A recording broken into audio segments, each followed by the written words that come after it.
And as we count down to Kimmel's response tonight, I'm going to be watching. You may be as well, if you can stay up that late. I promise you, this clip of Donald Trump addressing the United Nations during his first term tells us a lot about the moment we find ourselves in. In less than 2 years, my administration has accomplished more than almost any administration in the history of our country. America's so true.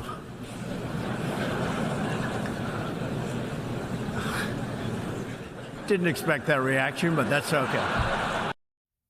Okay, so that was Donald Trump being laughed at while standing on the world stage less than 2 years into his first term. It's definitely not the reaction that any world leader is hoping for when addressing the United Nations. It's actually a pretty big speech that U.S. leaders give. But it was especially concerning for Donald Trump, a man so thin-skinned and so obsessed completely with his self-image that he rarely lets any slight go unanswered, even when it's against his interest. And so today, imagine what was going through his head when he was entering the United Nations and this happened. Okay, so Trump passed through the security barricades. He then walked up to the escalator and stepped onto it with the First Lady, at which point, and you'll see in a second, okay, there it is, the escalator abruptly stopped, leaving Trump flummoxed for a few seconds. You can see the First Lady just walking up the stairs as one normal person does. He ultimately decided to just walk up the immobile staircase himself. Now, basically, everyone who has ever used an escalator, ever, has had some version of this exact same experience. Sometimes escalators malfunction, and you are left to just treat them like a regular staircase. Not a big deal. It happens.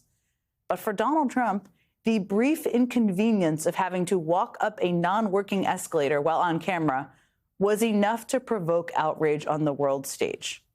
I mean, there are a lot of topics Trump could have had on his mind. A lot today. A lot he could have talked about. Syria, Russia, Ukraine, the Middle East, Iran, name more than those. And yet here was Donald Trump moments later addressing the United Nations General Assembly. All I got from the United Nations was an escalator that on the way up stopped right in the middle, and then a teleprompter that didn't work.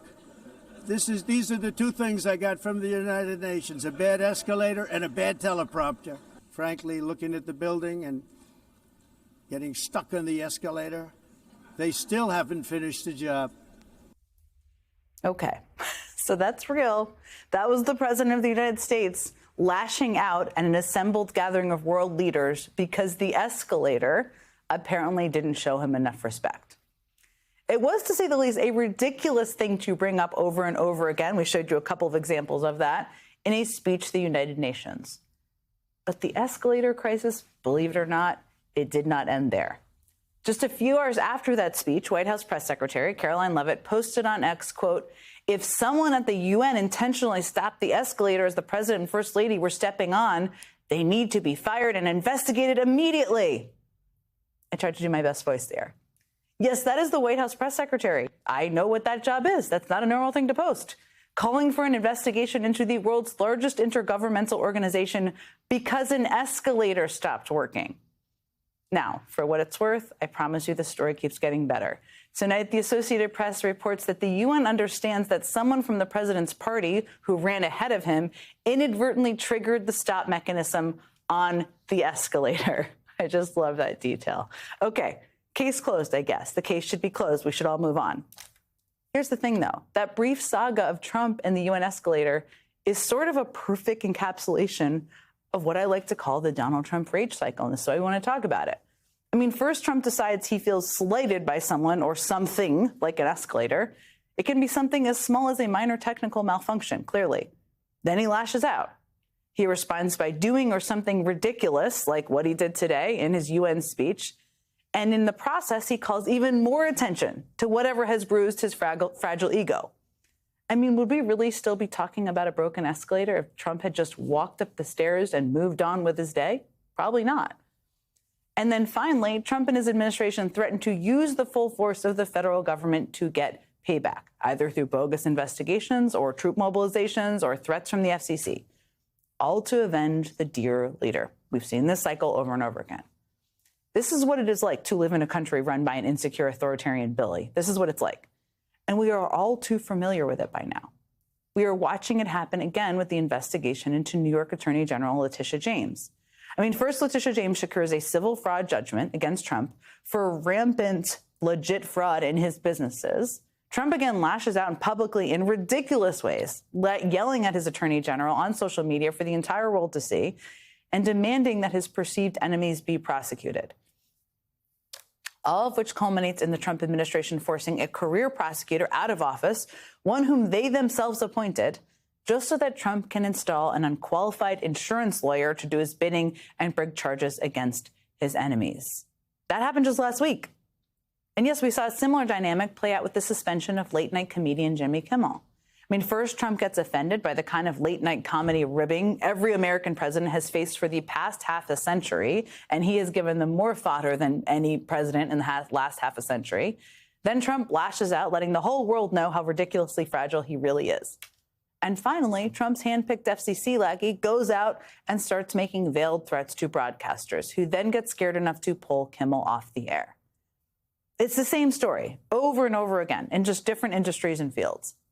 And every time it starts out feeling ridiculous and ends up feeling a bit terrifying. But it does not have to end that way. Because as I said, tonight, late night host Jimmy Kimmel is back on the air after a 6-day standoff with ABC Disney over his abrupt hiatus. And a big part of the reason Jimmy Kimmel is back on the air is because people across the country refuse to let themselves be cowed into submission by Donald Trump's threats. People showed up and protested outside of Disney headquarters, urging them to stand up to this administration. Calls poured out for people to cancel their subscriptions to Disney-owned streaming services and stop going to Disney-owned theme parks. Some Disney stars got in on the action, supporting the nascent boycott movement. Even some Trump allies started criticizing his actions. Just listen to podcaster and comedian Joe Rogan react to this story. I definitely don't think that the government should be involved ever in dictating what a comedian can or cannot say in a monologue. That's crazy. It's crazy. Now, if the problem is the companies, if they're being pressured by the government, so if that's real, and if people on the right are like, yeah, go get them, oh my God, you're crazy. You're crazy for supporting this. Now, in addition to all of that, Kimmel's fellow late-night comedians stuck their own necks out to not just defend Jimmy Kimmel, but also explain to their corporate parent companies exactly what is at stake. Like this moment from comedian John Oliver. If we've learned nothing else from this administration's second term so far, and I don't think we have, is that giving the bully your lunch money doesn't make him go away. It just makes him come back hungrier each time. They are never going to stop. They've literally said that openly. That is a pretty solid encapsulation of what every company, university, law firm, media organization should be thinking about right now. When you give the bully your lunch money, he comes back. So after nearly a week of that kind of pushback, the executives at Disney finally came to their senses about Donald Trump. They realized that despite his office and despite his threats, Trump is not as big and powerful as he thinks he is, at least not compared to the throngs of people out there pushing back. Now, this story is not over. None of these stories are really completely over at all.